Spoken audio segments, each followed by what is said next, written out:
welcome to the Building Site Hangout for August. This month we're talking about social media strategy for business, and I'm so excited to have two of my favorite online friends and experts in the social media area here joining us tonight or today, depending on which part of the world you're in. And we've got three of us from 3 countries, and which is so cool that we get to do this online together. So I'll introduce to you my friend Prerna Malik from Hangout for August, social media for business, and I'm so excited to have two of my. I've got a weird echo happening here.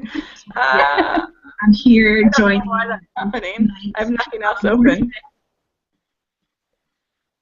Okay,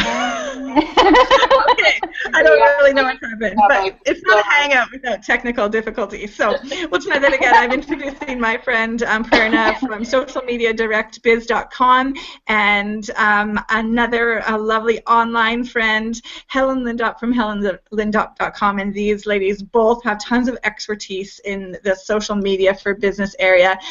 This is what they do as their own businesses, is help women like myself with social media strategy, and I'm super thrilled to have them here. So maybe what I'll get you girls to do is just give yourselves a quick introduction, tell us a bit about the work that you do, and then I've got some questions for you. So Prerna, I'll start with you, if that's all right. Yeah, sure. Hi everyone, I'm Prerna. I'm the owner of Social Media Direct, and I work with time-starved entrepreneurs and help them create communities. And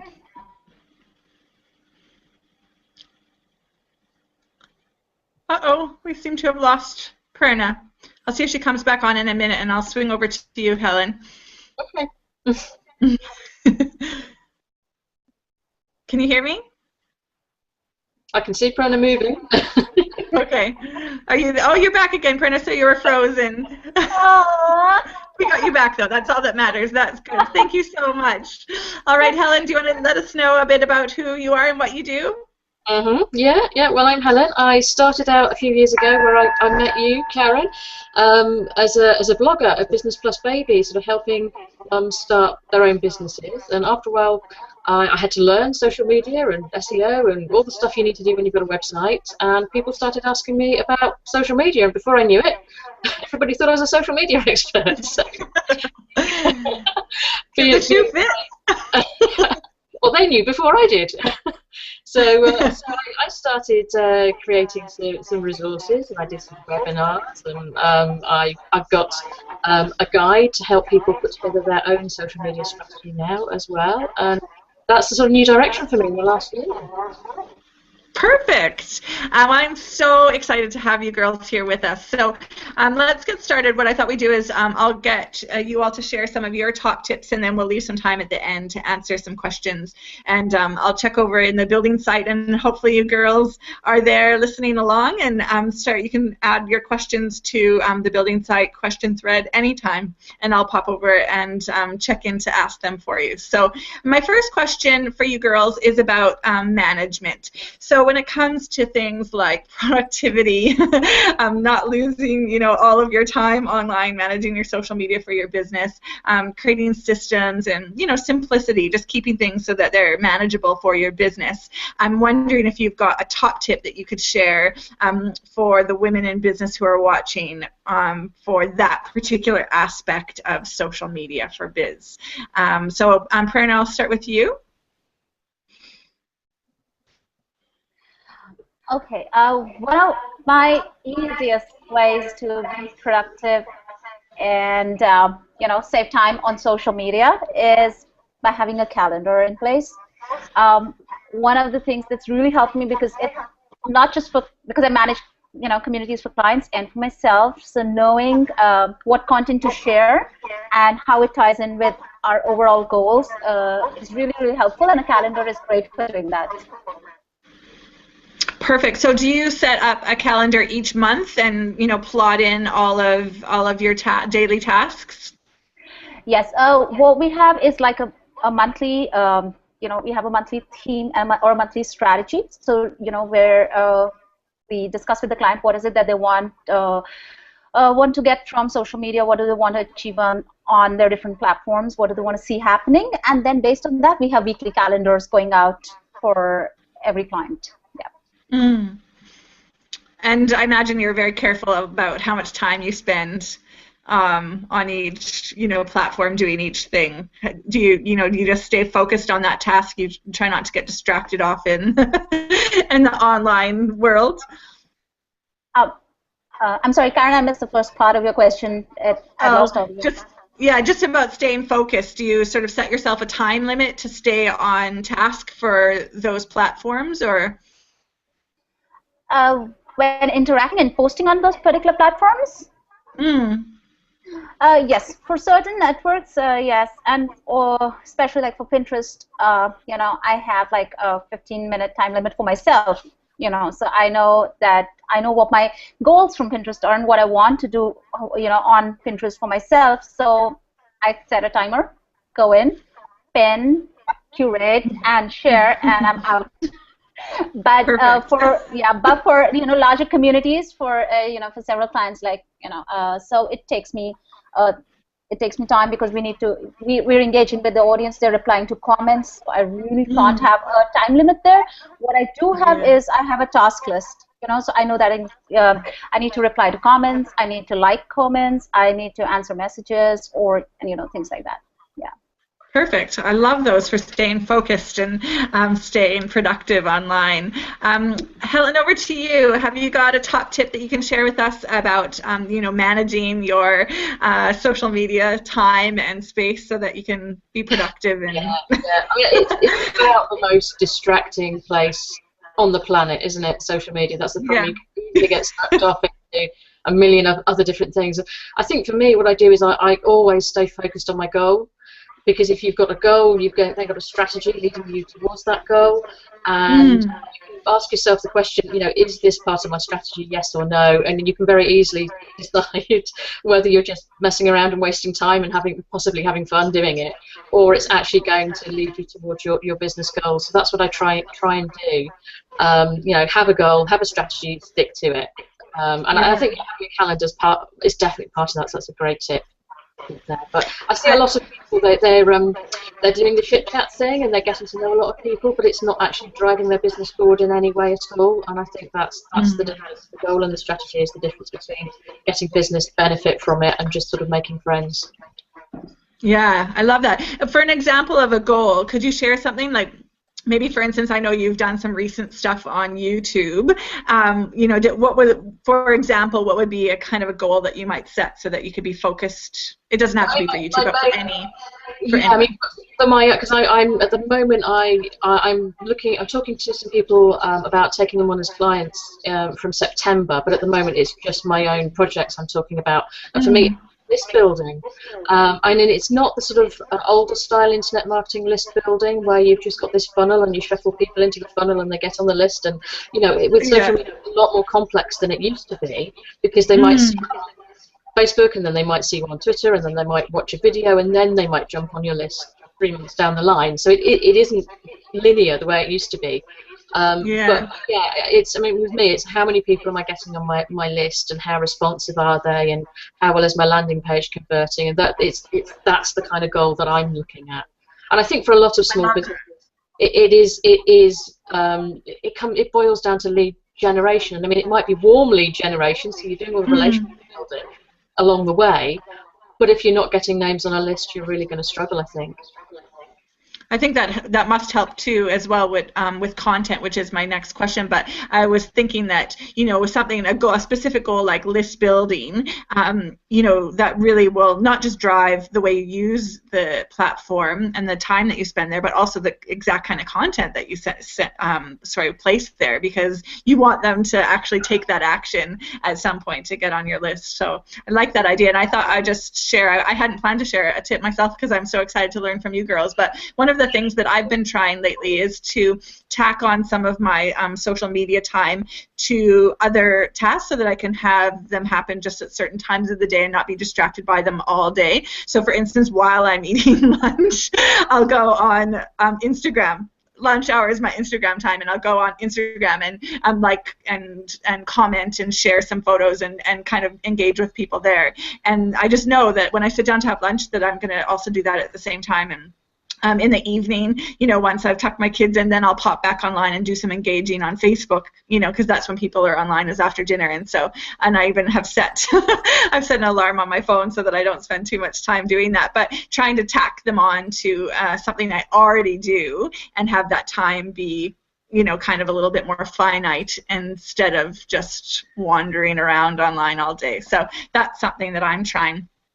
All right, so the next question I have for you girls is about content. So, this obviously leads from what we were already saying about how we use the platforms, but I was thinking, along the lines of content generation and ideas, for coming up with content, figuring out what to share where, and again, any systems for making it easy so that, each time you need to come up with content for whatever platform it is, that it doesn't feel like a big chore, So any tips that you've got for that, we would love to share. And I'll start with you this time, Helen.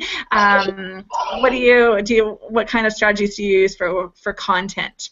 Well, for me, it's not too hard because they're my own projects, so I'm just interested in those things anyway. It's a little more challenging for the client because you're perhaps not naturally drawn to that subject, although I guess that most clients you will be. But what I do brainstorms, so I write down, I put myself in the mind of one of my readers, the audience,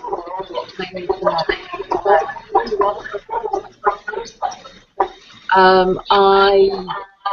keep an eye on the feeds of people sharing content, so I'm not searching around.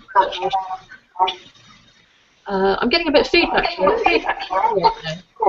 Yeah, you're cutting out just a little bit. I'm not sure why.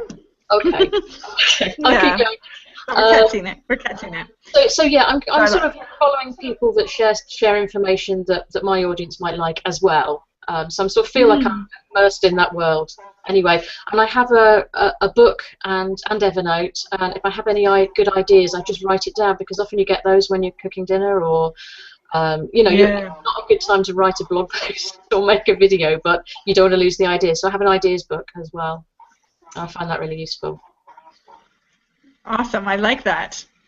I'm Prerna. You're back again. Perfect. Yeah. So the question was around content and things like content generation or coming up with ideas, and also maybe systems so that it's not a chore every time you sit down at the computer to come up with content that you're going to share online. So have you got a top tip that you could share with us around content generation? Yeah, like Helen, I have an ongoing, ideas book in Evernote, which I absolutely love. I also keep, a notebook handy for just jotting down ideas that I want to experiment with or try out and see how they go.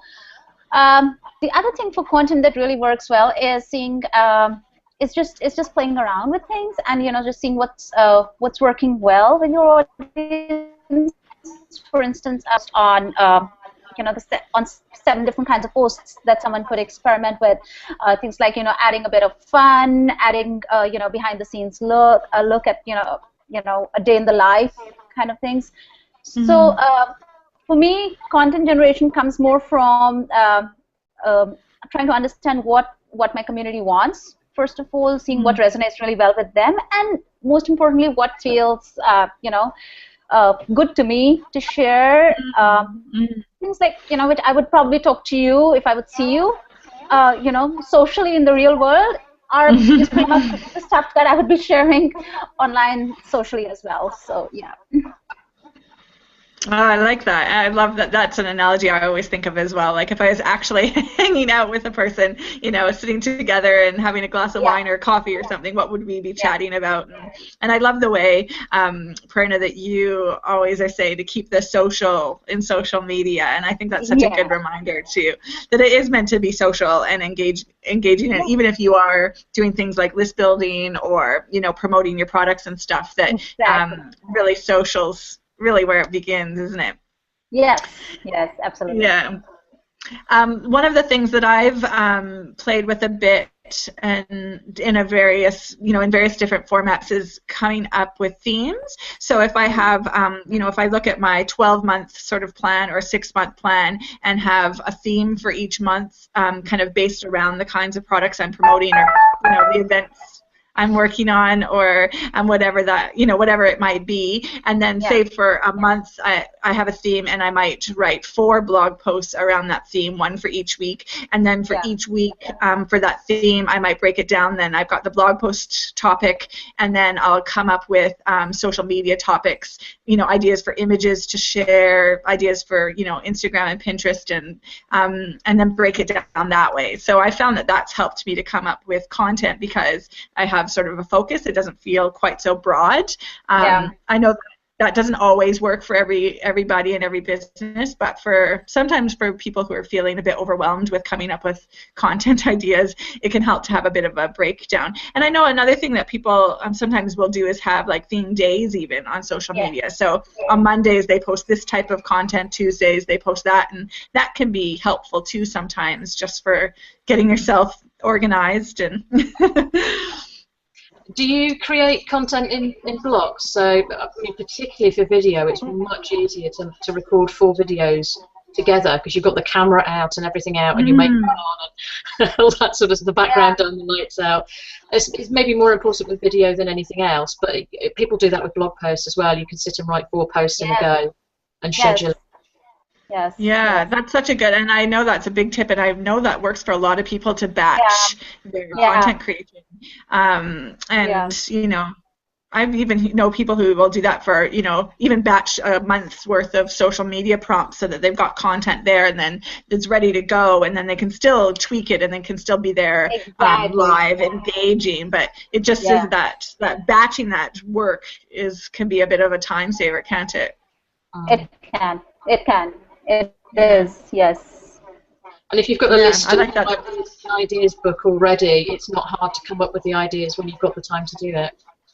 Yeah. Another thing I've heard of that I know works for some people is, the idea of having a notebook. Is instead of having it sort of I'm still a written notebook kind of person, so I've never tried this, but I've got friends who've tried where they'll like literally jot down their ideas for the blog post or the social media in a document, or even write in WordPress, and then that basically becomes the bones of the blog post, and so all they have to do is go in and fill in some of the gaps. And that could be a time saver as well, because you literally have all of that stuff in there, you just have to go and clean it up. Whereas because I'm a notebook writer, I write everything down in my notebook and then I have to go back and type it all out. But if you're the type to, keep track of things online, that could be a time saver as well. I've just thought of something else that's quite useful. Sometimes online, and I've forgotten where, I can look it up though, you can get lists of really good headlines. So 10 ways to do this, or 10 reasons why you shouldn't do this, or that kind of thing. And they can be really good prompts for ideas, because often you use them as a template, and it's easy enough to start with a headline and come up with 5 reasons why you shouldn't do something you should, or whatever. So those are great for generating ideas too. I agree. I love those types of things, and I actually wish I had more of them bookmarked, because they can be so useful, to come up with ideas if you can see the sort of the template or the outline there. I think that would be cool. I might check my bookmarks after this hangout and see if I have any that I could share. I think that's really useful. Yeah, in fact, I think I have a link. I'll pop it in the building site. I just did a post with, ready-to-use headlines. So, and I think that would be helpful. That'd be fantastic. Yeah, I'll just pop it in. And I think Prerna also did a post on 10 ideas for content types, or 10 content ideas. Yeah. That was really good. I don't know if it was in the building site or on your. I'm following you all over. I don't know where it was. But Yeah. And I know sometimes people will create their own as well, create their own swipe file. So kind of like what you were saying, Helen, if you come across stuff as you see it online, you could bookmark it. And I've done that even on Pinterest, where I've got a secret board, and when I see like a great image idea, I'll bookmark it onto my Pinterest board, and then later when I'm, feeling a bit stumped for content, I can go and have a look at what other people have done. But every once in a while, if something just pops out at you as being like a really great idea, and I think, oh, I could do that, but without some sort of bookmark system or swipe file, it's really hard to remember that stuff. So that can be helpful as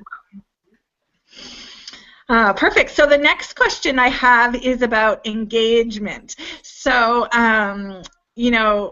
obviously we've talked about having that goal and using social media to support that goal, and creating content obviously that's genuine, authentic, feels good, and that your audience is into.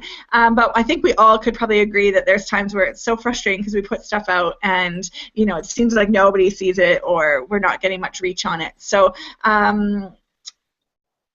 the other thing is keeping it sustainable too. Like, you might have an idea and you might think, oh, this is really fun for like getting an engagement, but kind of taking that and then going with it and keeping that level of engagement, not kind of falling off the falling off the hill and having to start from scratch again. So based on the things that you've tried, what tips have you got around getting engagement? And this could just be in general, or you might want to talk about a specific platform if you have something that you've noticed that worked really well for you. Anything really, if you have anything to share around engagement, we'd love to hear about that. So I'll start with you, Prerna. What have been your experiences with engagement on social media? One of the first things is that having a calendar really helps you sustain whatever it is that you start, because you have a place to go back to and see what's working well and what could be better, or what just needs to be dropped altogether, content that just didn't resonate with your audience. So that's one of the reasons I love having a calendar in place. Also, I like experimenting with, fun events, whether on Facebook or on Instagram or on Pinterest. So we've done a Facebook party, we've done Pinterest giveaways, and so all of that really works well for amping up engagement. And then you just keep it going with sharing great content and just engaging with your community on a regular basis. Right. I love, you've done some really creative things, Prerna, with the pages you manage, and I love when you share those, because I think they're such great examples of having some fun with your social media fans, and it doesn't have to just be the same old that you see everybody doing. Yeah, and it works really well too, because it's not very time intensive, and again, like I said, it's all about being, keeping the social in social media. So your community really enjoys it, because you're reaching out and you're interacting with them and you're inviting them into your space. So it works really well for amping up engagement. Do you find after you do something like, say, a Facebook party or a giveaway where you've got that kind of rush of engagement, that it tapers off right away, or does it kind of keep steady after that? We've done about 4 Facebook parties so far, and for different pages of varying sizes, and engagement hasn't tapered off. In fact, what happens is that we start showing up more in people's feeds. We do give people a heads up that we'll be having a party on so-and-so day, so they will be seeing more posts from the page. So so in case there are people who just keep seeing 3 posts from us or something like that, they know they're kind of prepared for it. But no, engagement in fact kind of picks up after a party, because more people are seeing the posts in the feed, and that's with Facebook. With giveaways as well, we've tried Pinterest giveaways. We've yet to try an Instagram contest, but with giveaways, Pinterest, it works well on Pinterest. And again, if you're connecting with people who really resonate with your brand, then there really isn't a reason for them to stop following you afterwards. Yeah, exactly. I know you have a blog post on doing the Facebook parties. So after the Hangout's done, we'll share that in the Hangout Yeah. because I think, or over in the group, because I think that it's such a fun thing to try. And I've been meaning to try one over at Build a Little Biz, and I just haven't yet. But I'd love to. And you've reminded me today that it could be a fun way to get some engagement, but also have some fun with your fans. You know, do something that's maybe Yes. a little bit different. And the thing I Yes. like about it is you have the whole vibe that it's really like a party. You know, that you really are in the Exactly. room together, which is Yeah. really cool. I love that. Yeah. I love that. Thank you.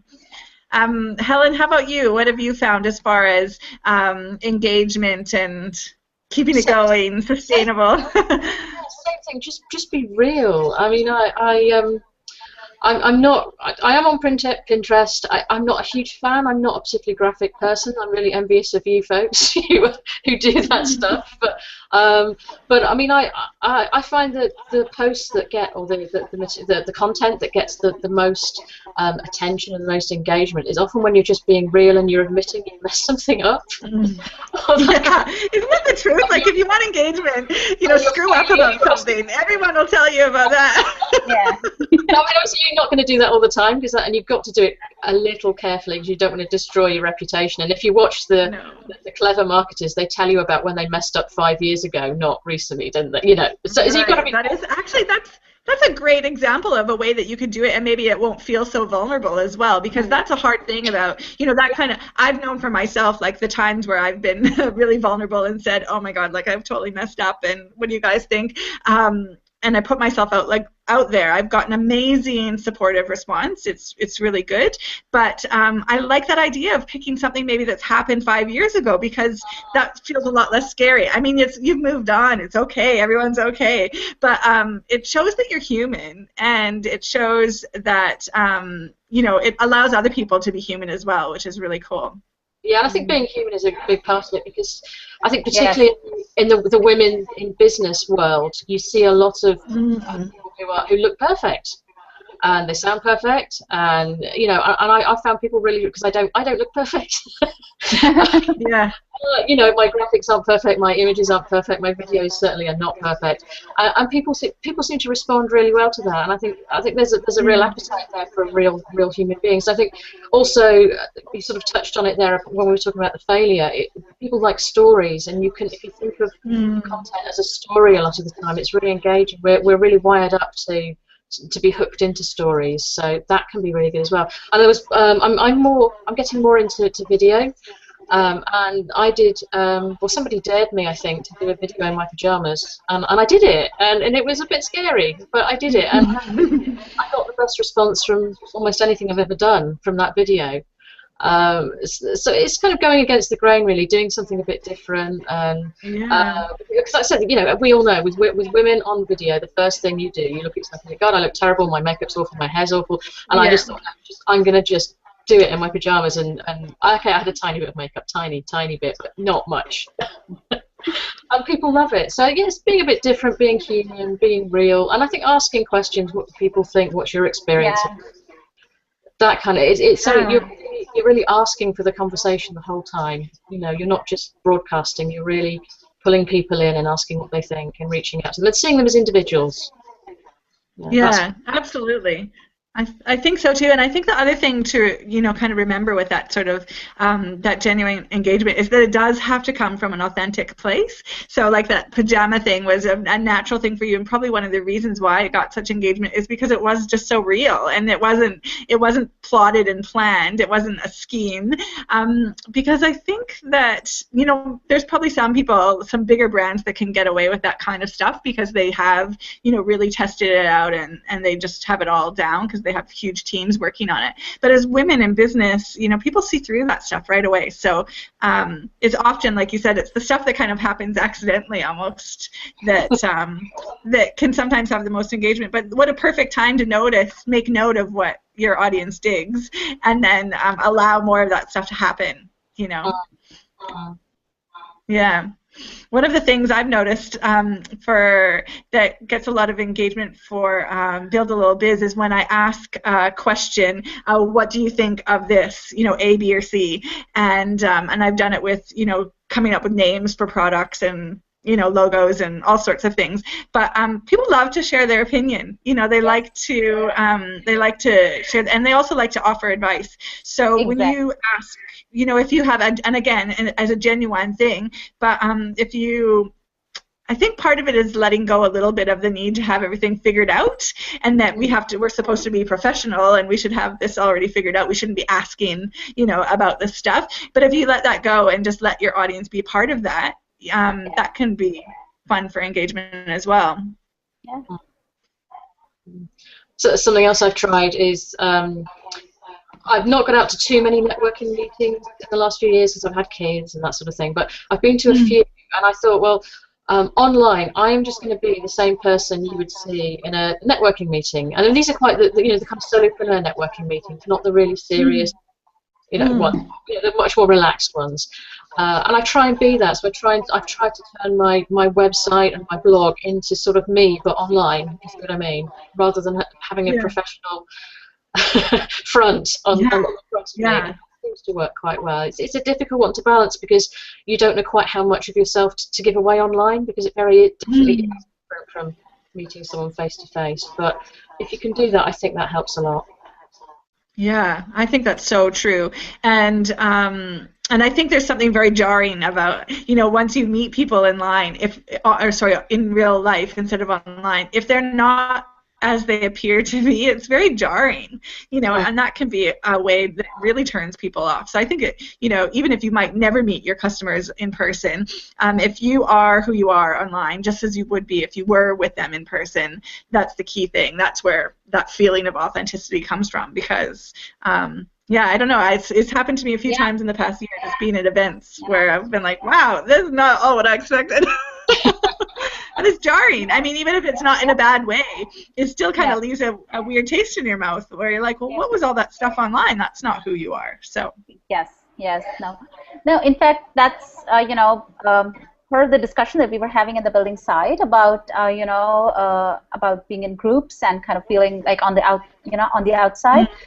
That's why it's so important to be who you are, to just be you, because what happens is that when people start interacting with you in a smaller or in a more closer setting, like a more personal group or something like that, then when they get to know you, they may not really relate to you, or start wondering if what you're saying out there is not in sync with what you're saying in here, and kind of doesn't really work well. So it's all, like Helen said, it's all about being who you are, and being real, and it actually helps you just shine through that ways. Yeah. That's such a good point. I'm glad you mentioned that, because that is true. It's not even like you have to meet the people in real life. If you even are just interacting with them in a more sort of casual group setting, you can see a different side to people. And I'm glad you brought that up, actually, because it reminded me of a question I wanted to ask you girls. So in the buildings that we were talking about that, like just sometimes feeling a bit like a group is not really the place that you're meant to be. But I was wondering when we were talking about sort of managing your time and your social media presence and not getting sort of sidetracked in the zone that is the online world. One of the things that made me think of is it's not just about getting sidetracked like time-wise. It can also be sidetracking like mentally and emotionally, because you're spending all this time online and you're kind of making note of what other people, and all of us are obviously in the business space, so we're not only are we helping other businesses, but we're building our businesses and we're surrounded by business owners. But what kinds of things do you do to keep your sort of, I suppose, keep your blinders on your own path, not get sidetracked by what you see other people doing, and not getting stressed out about, the competition, or even, feeling a bit like down about things, or just kind of, I suppose, emotionally protecting yourself, as well as mindset-wise, not getting sidetracked by what you see other people doing. Helen, have you got any tips about that? Like, how do you manage? I mean, I've had this a lot, and I think it gets all of us from time to time, doesn't it? And I think it's just general sort of self-care stuff a lot of the time. It's having online activities with people that you do get on with and who understand it and who can kind of pull you back to what's important when you need to. And I think a lot of it's just stepping away from the computer and just getting some exercise sometimes and getting some fresh air and getting out of that world, because it really does suck you in, especially now that it's all on smartphones as well, and you take that world with you if you're not careful. You know, you can't just switch the PC off and that's it. You know, it goes with you, doesn't it? But so I think there's that. I think also it's very easy for somebody to give the impression that isn't accurate online. So I mean, if you could set up a website, you could get some nice photos taken by a local photographer, you could get some graphics done, and you could look like the world's leading expert in something for a few $100 now. You know, a lot of it's smoke and mirrors, and I think, I mean, obviously a lot of people are genuine, but it's very easy to fool people, and I think you have to. I just try to think to myself, look, this is not real. I'm looking at pixels.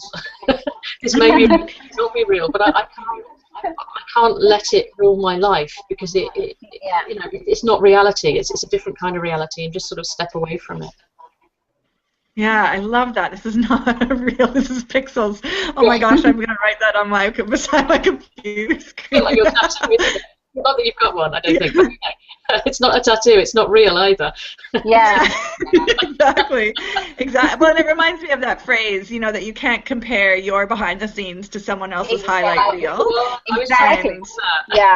Yeah, and that's kind of what it. But like you said, it's even kind of more. I mean, not only is it a highlight reel, but it's a highlight reel that's really been kind of fabricated. You know, like it's quite calculated. That whole online presence that people put out there, what you don't see is all. You know, you don't see that woman in her pajamas.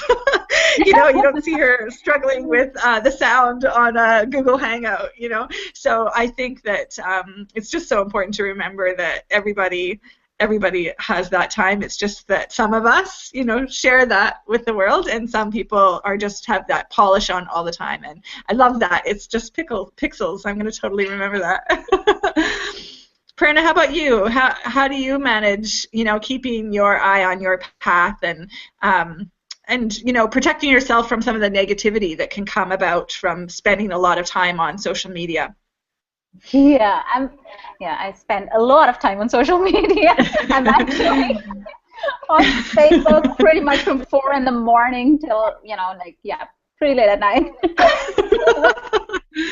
So what works for me, Karen, is talking to people who are in my, you know, my inner support circle. You're one of them. I've often messaged you, you know, just sharing what's going on in my head. And then I'm also lucky enough to work with my husband, who gets me perfectly, and who's luckily a very different personality type than I am. So, you know, so he's very good at helping me, you know, keep my eyes on my goal, basically, and, you know, focus on what I'm doing and what I've done so far and feel good about that, instead of, you know, thinking about what could be or, you know, what should be. And so that works really well. Plus, you know, I remind myself of your quote, so that's why I was very happy to hear that, you know, that don't compare your, you know, behind the scenes with someone else's highlight reel. And plus so what really works well for me is reminding myself of what I've done so far, feel and where I'm headed, and, you know, look at my situation with, you know, everything, because a lot of the people that I look at and follow and admire do not have my life situation of, you know, having kids, a home, you know, and, you know, a lot of other things to, you know, deal with, and a lot of client work as well. So yeah, keeping my eyes on, just reminding myself to, you know, focus on what is, and rather than what could be or what should be, helps me a lot. Yeah, I like that.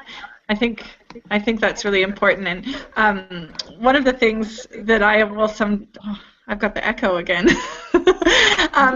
I'll just ignore it. One of the things that I do now when I see stuff, like I might see something and think, oh, maybe I should be doing that. Oh my God. Or I might see what someone else is doing and be like kind of turned off by all that smoke and mirrors stuff or whatever it is. I used to let that stuff kind of sidetrack me or rest, on my weigh me down. But one of the things I'll say now when I see stuff like that, I'll say nothing but love for you, sister. And it's just it's kind of a funny thing because for some reason it feels really joyful when you say it, and it just flips the switch for me out of that kind of negative headspace of the comparison or the maybe I'm supposed to be doing that in the freak out. And it also just reminds me too, like everybody has a way, like everyone's style is different. You don't know their story. You don't know any of that behind the scenes. They might have been doing this for 15 years or they might have been doing it for 15 minutes. Like you just don't know. But their story is their story and mine is mine. And so, when I think that, nothing but love for you, sister, I just think, you know what, there's room for everybody, and you do it your way and I'll do it my way. And I love my way. It works for me. So it reminds me of that too. Yes. So that's one of the things that's helped me out a little bit. And then just like we've said, I mean, you just don't know what anyone's story is. And everybody started from somewhere, and everyone has crap days, and everyone is probably doing the same thing. Looking at social media going, oh my God. So, like, just because you're thinking it and thinking they've got it all figured out, they're probably doing the exact same thing, and the people they're freaking out about are doing the exact same thing. Like, everyone has their stuff. So, I don't know. I think you have to. I think you don't value what you do well as well. So you just completely take for granted what you do well. Yes. And you're struggling on that, and you would have no idea because they're hiding it well. And you just do it like that without even thinking, and you just don't give yourself credit for that sometimes. That's so true. I think you do have to remember to give yourself credit for everything that you do and all the places that you've grown and all the work that you're doing. And again, it goes back to that idea of keeping the social and social media. If you focus on your customers and being of service to them, oftentimes that will snap you out of that as well. If you think, like, I'll think who, I'm going to forget about all of this stuff, and who can I help today? And ask that question, who can I help today? And I'll just pop onto my page and ask if I can help anyone, or, pop into a group and see if I can help someone. And that often reminds me of what I'm here to do, and I can, forget about all that stuff. One of the things that I know about myself is I've got a bit of fear of missing out, a little bit of FOMO happening. And so I'm afraid to, leave groups or unlike pages or whatever, or not be on a social media platform because I don't want to miss out on anything. And so as time goes on, I'm trying to just be like, you know what, I don't have to be there. I don't have to be in all places. And I don't know, just kind of let go of that a little bit. I have that. I think social media does that to you. You always have that fear of missing out, and if you're not careful, it will just take over your life. But I think when I look at it, I don't think there's a single group that I've left that I've ever regretted leaving. When I look at it, they're not one. And it's not terrible. It's just not the right place for me, and it was distracting. It's not that I hated everybody, or anything like that. I didn't. And you can usually go back, can't you? Yeah. Well, and if you think about it, if it was in real life, if there was a place to hang out and you didn't care for it, like you didn't like the surroundings, you didn't like the people, you didn't like what they talked about, you wouldn't keep going back. Exactly. Yeah, we do. Exactly. Yeah, we do on social media. Yeah. Or if, there was someone who just kept, turning you off with the way they spoke, or just pulling you down with, or making you feel, making you just feel not good about yourself. Why would you want, in real life, in your real social life, would you really hang out with that person a lot willingly? No. So, same thing, just don't do that online as well. Exactly. On that note, I think that this maybe not a pressing question, but it brings to mind the feeling sometimes like we have to be in every platform. And you said yourself, Helen, that Pinterest isn't really your favorite. You're not a very visual person, so you don't love it. And I think you probably just maintain a presence there, a minimum presence there. I am, I have ones that I'm not really that active on Twitter, though I do like it. I like following people. I just am not a big tweeter, and I've never joined LinkedIn. And that, I'm pretty okay with that. But that's why I think maybe this isn't a pressing question to people, but what is your advice with that feeling? Like, I think we could probably all agree that you don't have to be on every platform, that you could choose the ones that work for you and your business and put your effort into the ones that will really help you meet your goals and feel authentic, and don't worry about the rest. Yes. Definitely. Yeah.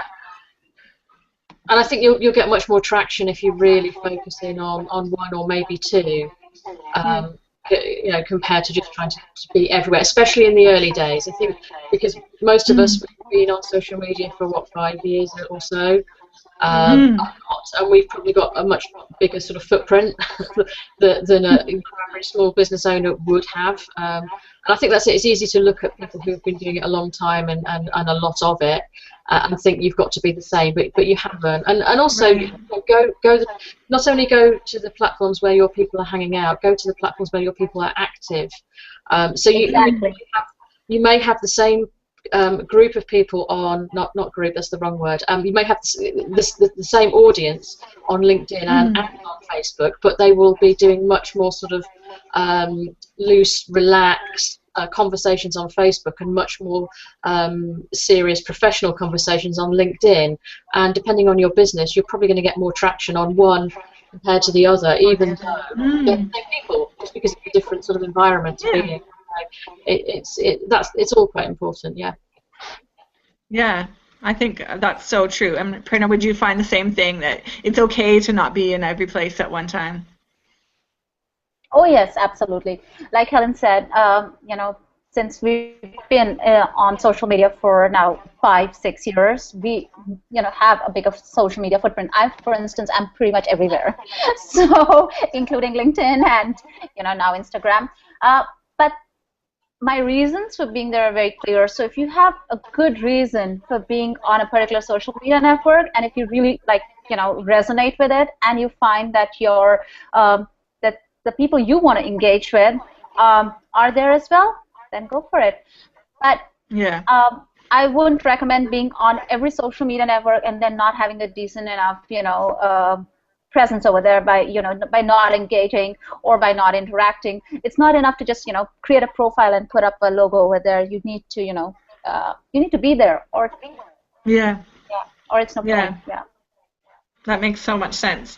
This has reminded me, this conversation, Helen, about video. And on the building site, there was a question posted previously about video and how it seems to be sort of the most popular thing going right now, that as business owners we should be using video. And I know you recently have been experimenting with video as something new for you. So I think that I'd love to hear from your perspective, if you found that it has made a difference to you, or, I mean, obviously it might have not been the right fit for you, but I'd just love to know what you found with the efforts recently to add video a little bit more seriously and strategically to your business. I think what people forget about, well, first of all, video is a hot topic at the moment, so there are a lot of people trying to sell you courses on it, so I think you have to bear that in mind. And I think in some ways it's like any other social network, in that you've got to interact with people, you've got to get followers, you've got to comment, you've got to do all that stuff. And I think people forget that. They just think it's about uploading videos and people will find them, watch them, and hooray, traffic. And it's not. It's a social network like any of the others. I think that the great thing about video is that I think it's the best way of building relationships. So people really feel they know you better through seeing you in video than they do in reading a blog post. That's my impression anyway, because people have come up to me at conferences and spoken to me like they know me, and it's like, it's a bit weird. It's like, hello, and I don't even know them. It's like, I've seen your videos. It's like, oh yeah. So it's fantastic. I think it builds trust like nothing else. But if you don't like doing it, it's a real chore. You're going to hate it. You've got to. I mean, you may be scared at first, and I think even if people are quite confident on video now, everybody was really uncomfortable at first. So you've got to get over that. But if you then don't like it, the amount of video you've got to put out to drive much traffic is pretty big. So you've got to enjoy it, and it's got to be something you will feel fairly natural with, and maybe a few months down the line. So I like it. But I would say it's like any social media. You've got to work, and it's going to take work to make it happen. And if you're not enjoying it, you're not going to put the work in. So don't do it. But I mean, you can also. I mean, what I started off doing was just doing a few little demo videos, and that I wasn't really looking to kind of drive traffic with them or anything. It was just to kind of have a video on my blog to just make it a bit more interesting now and again. And I think that's worth doing, you know, if you just want to do it every now and then. But you're not going to get massive traffic from it if you do that. Right. And that makes sense. I mean, if your goal is traffic, then like with anything, you're going to have that be your strategy. You know, you're going to build your strategy around that goal. But if your goal is to have something on your site that people can connect to and build trust, you know, then you might just have a couple of videos that will serve that job. And, you know, they might not necessarily be like big YouTube traffic gainers, but they're there on your site when people come and contact you. So, yeah, I definitely think that, you know, depending on what your goal is, it may or may not be the thing that will help. One of the things I've been experimenting is, you know, different kinds of videos. So like a little Instagram video or, you know, a more sort of slideshow style video compared to just the talking on the camera video, which I think is obviously the one you want for that trust building. But, you know, for me, it's been about sharing a message, my brand message, and so I've been able to have a little bit of fun with video in a different way, but my goal hasn't been traffic necessarily, so I haven't looked at it from that sort of strategic standpoint. But yeah, I think that's a good point to make. You know, like anything, it's going to, if it suits you and it helps you meet your goal, then it's worth a try. Otherwise, try something else. I think even more so with videos than anything else. I think you know, if you can kind of be sort of ho-hum about Twitter because it's just characters. You know, you can love it or you can that's go, so true. I think with YouTube, people who make YouTube videos, they're real enthusiasts, and I think if you can tap into that, you know, it's fantastic because you've got you've got that real passion there. But if you can't tap into, I think it's the same with Pinterest, though, isn't it? I mean, I'm just not feeling Pinterest, and that's just me. And I think that is an important element. Go where your audience is, but if you're not enjoying, and where you feel comfy. Absolutely. Yes. Enjoying it, you're not going to get on very well with it, I think. Yes. Yeah. Another question that was raised previously in the building site is how much to share of your personal life? You know, because we've talked about that sort of social engaging and being genuine and all of that stuff, and I sometimes forget, actually, because I'm kind of an open book, like I just share anything. But I get that that's a worry of people, and how much to share, particularly, you know, if you have a local business and you've got a family that, you know, lives locally, then you want to maintain some privacy. Or, you know, this happens sometimes with people who have children and have children's-based businesses. They don't want to kind of exploit their own kids, and there's all sorts of concerns around that. But what have you guys found with your own, you know, personal work on social media? Do you have sort of a line that you draw, or do you just go with what feels comfortable? Prerna, what have you found? Because I know you share some personal stuff on social media. Yeah, so I go with what feels comfortable with me, and you know, I don't share stuff that I wouldn't share in real life again, but I also sometimes don't share stuff that I may share with, say, a close friend, but not, you know,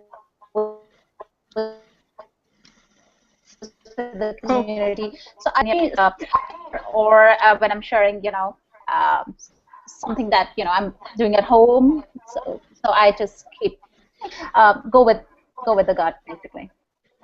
Yeah, I think that's a really good rule of thumb.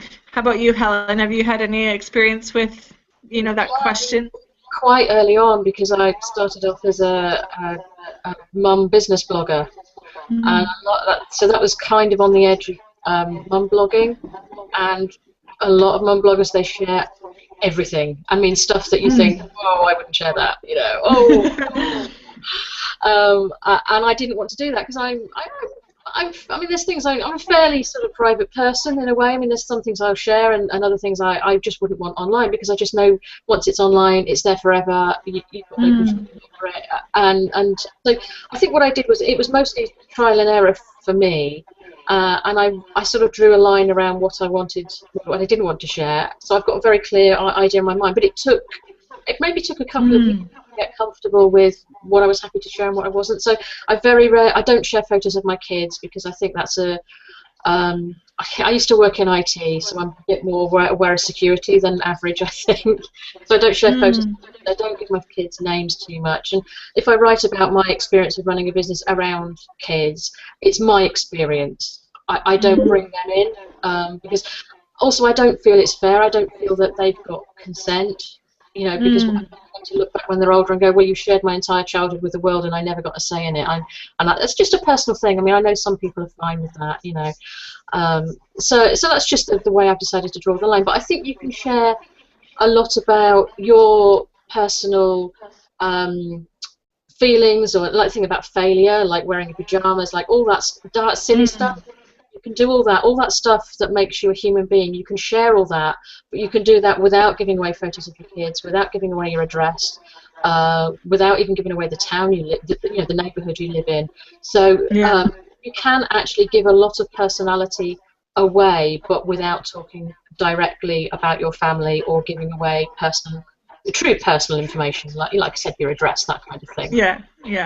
So there are ways, and you would do that at work. I mean, if you were working in an office, you wouldn't tell everybody your address or your mum's maiden name or any of that sort of stuff.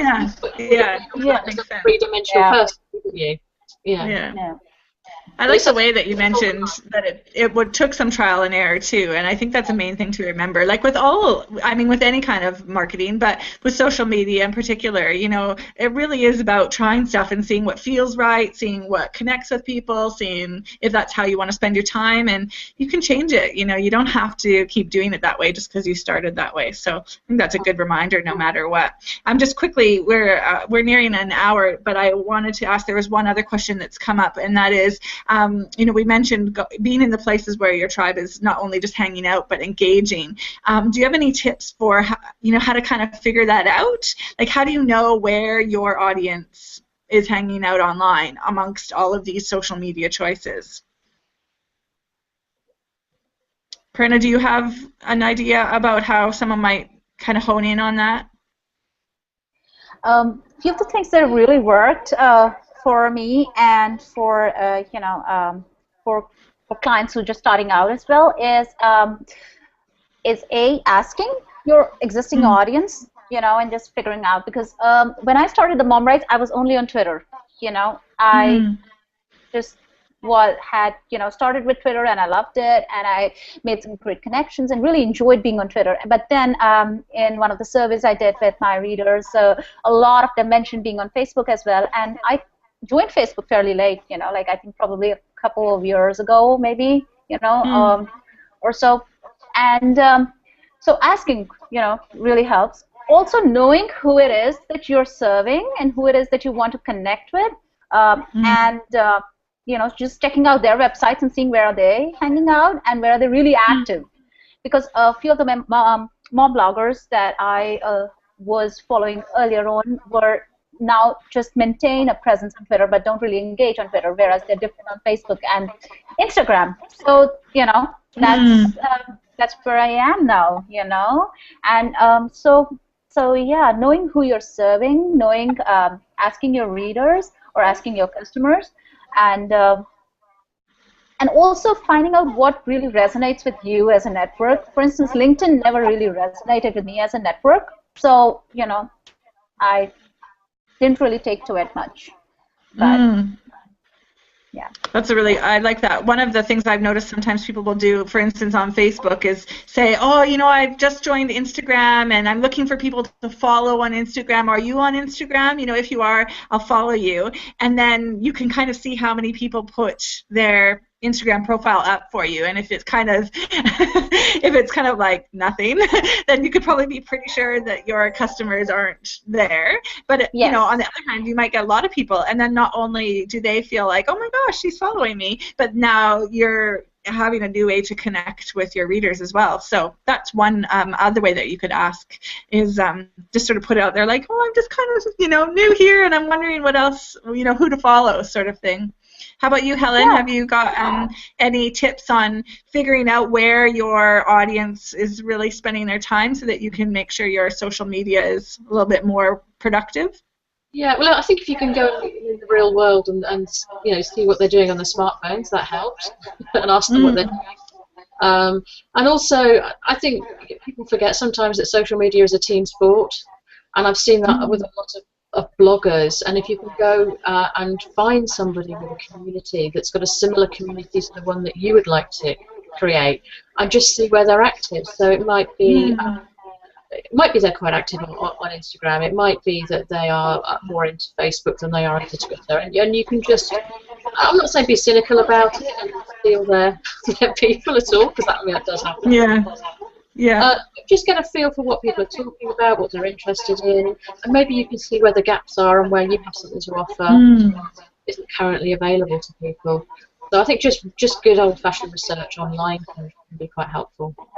Yeah, I think that's really true. And just to use Instagram as an example again, maybe because it's kind of a newer thing and not everybody is visual, but in your niche, if you know that a lot of the other businesses aren't using that, then that, like you said, could be a gap where if you've got a natural affinity to photos and visual marketing, then that would be a place where you might connect with different people or people in a different way than others are in that niche. So not only fill the gap, but fill it with something that comes naturally to you, and then it'll feel really, authentic.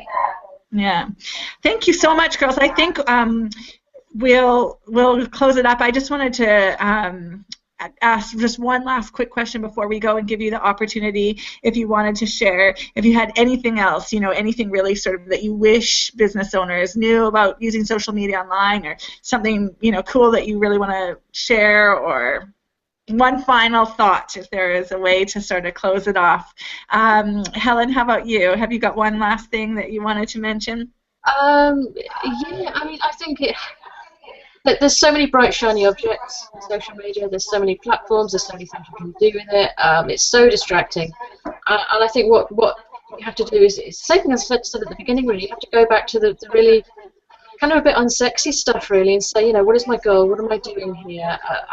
Is what I'm doing contributing to that goal? What's my strategy? And it's the, like I said, it's the least attractive thing about all of it, but it's the thing that's going to get you the results. And what I see out there is a lot of business owners working really hard on social media and just not getting the clients, not getting the sales, not getting the money. They're liked, people know about them, but they're just not the money that they should be.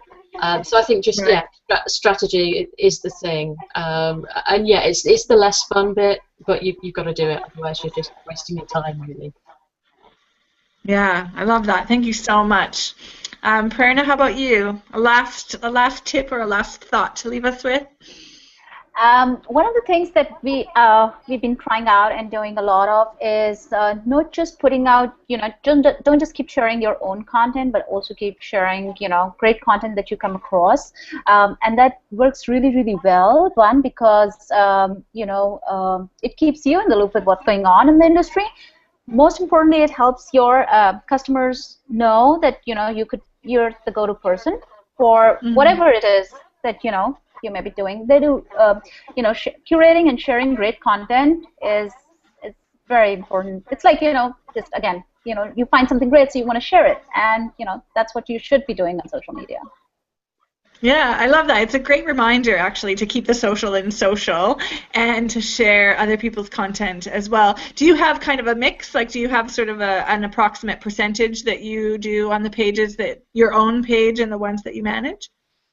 Yeah, I think I'd probably answered this in the building side. I'm not really sure, but with certain clients, it's almost 70-30 or 80-20. But there are clients where we're not doing a lot of other people's shares. We're just doing a lot of their own content, because their overall goal is very different. Their goal is is from social media, does not involve a lot of content curation and sharing of other content. So, but on an average, if I look at most retail businesses that we're working with, we're sharing a lot of about 70, 30, 80, 20, depending on what goal it is that we are working on for that particular month. That's great. Thank you. I'm glad that you mentioned that, because that was something that we hadn't talked about. And you're right, it had been asked in the building site, but I'm glad that we had a chance to include it in this hangout. Ladies, thank you so much. I think we could probably keep chatting about all of this stuff. We've been in the building site for a long time together, haven't we, girls? And it's really nice to chat. You girls have been there since the beginning. Helen, I think that you were probably there since the very first day that I started, I think, actually. I've got you saying I'm thinking of starting this Facebook group. Do you want to come and join? So, yeah. Yeah. And probably the same as you, as a contributor to Build a Little Biz, I had you in the group really early on. And so I'm particularly excited about this hangout as a chance that the three of us have been able to get online in 3 different time zones, coming from, 4 countries if you include that I'm Canadian. So I think it's pretty cool. I think it's pretty cool that we can do this online, that we can connect this way. And I'm really grateful for your friendship and for you sharing your expertise here with everyone. And I hope this is helpful to those listening. And of course, Building Site ladies will be continuing to chat about this stuff over in the building site. So do pop your questions up there, and we'll have some blog posts and things to share based on our conversation tonight. So yeah, thanks so much, girls. I'm so glad that you were here tonight with me. Thank you. Oh, thank you so much, Karen, for having us. Thank you. Bye. Bye-bye.